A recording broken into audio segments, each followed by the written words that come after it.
Hello friends, ఇది నేను రాఖీ స్పెషల్గా గులాబ్ జామ్ అనేది చేశానండి. చాలా సాఫ్ట్గా, చాలా జ్యూసీగా వచ్చేయండి. నాకు ఎప్పుడు గులాబ్ జామ్ చేసిన ఇంత పర్ఫెక్ట్గా ఎప్పుడు రాలేదండి. ఎప్పుడు క్రాక్స్ రావడం అండ్ అలాగే నాకు షుగర్ సిరప్ కూడా సరిగ్గా రాకపోవడం జరిగేది. కానీ ఈసారి మాత్రం చాలా పర్ఫెక్ట్గా వచ్చేయండి గులాబ్ జామును.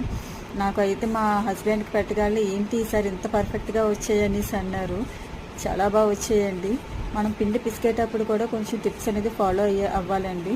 ముందుగా మనం పిండి పిసికేటప్పుడు వాటర్ కాకుండా పాలు కొంచెంగా పాలు అనేది మిక్స్ చేసుకొని మనం మెత్తగా పిసుకోవాలండి, గట్టిగా పిసకూడదు, చాలా సాఫ్ట్గానా.